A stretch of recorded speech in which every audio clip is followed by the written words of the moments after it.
ఈ ఉత్పత్తి ఎక్కువ చేసే ఆలోచన చేయాలి కానీ మీరు అలా అంత కాస్ట్ పెట్టి తీసుకొచ్చేటప్పుడు మాకు భారముగా అనిపిస్తుంది. ఓకేనండి.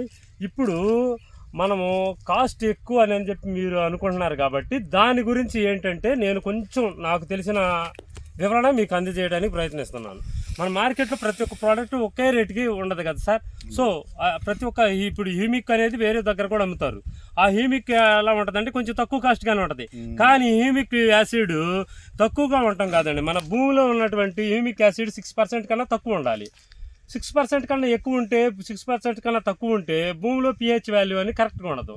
భూమిలో కరెక్ట్గా పిహెచ్ వాల్యూ కరెక్ట్గా ఉండడం కోసం మన ప్రోడక్ట్ ఏంటంటే 2 years కానీ ప్రాసెసింగ్ జరిగిన తర్వాత మన ప్రోడక్ట్ని రిలీజ్ చేయడం జరుగుతుంది.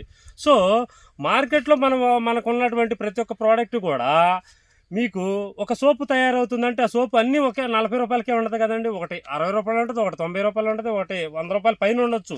సో ఎందుకనంటే ఈ ప్రోడక్ట్లో ఉన్నటువంటి క్వాలిటీని బట్టి కూడా మనకి ఇది రావడం జరుగుతుందండి. సో ఇది కూడా మనం కంపెనీకి మీరు చెప్పినటువంటి రైతుగా, ఆదర్శ రైతుగా మీరు చెప్పినటువంటి విషయాన్ని మా తెలుస్తుంది. మీరు చెప్పినటువంటి పాయింట్ కూడా రేస్ చేయడం జరుగుతుంది. కాకపోతే ఏంటంటే ఇక్కడ ప్రాసెసింగ్ ఎక్కువ జరుగుతుంది సార్. హ్యూమిక్ యాసిడ్ కానీ హ్యూమిక్ లిక్విడ్ కానీ మనం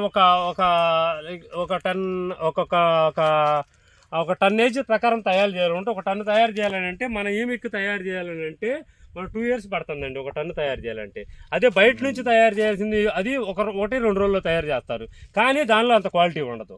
సో చూడండి, ఒక షర్టు ఉంటుంది, ఎక్కడ ఉంటుంది రోడ్డు మీద దొరికిద్ది, కానీ షర్టు వాల్యూ షోరూంలో ఒక రకంగా ఉంటుంది, మన్నిక వేరుగా ఉంటుంది, బయట వేరుగా ఉంటుంది. సో అలాంటిది కూడా మనం గమనించాల్సింది ఉంటుంది. సో ఇది వాడిన తర్వాత హీల్డింగ్ వచ్చిన తర్వాత క్రాప్ దిగుబడి వచ్చిన తర్వాత మీరు చెప్తాను అంటారు. Okay, thank you so much sir. Thank you sir.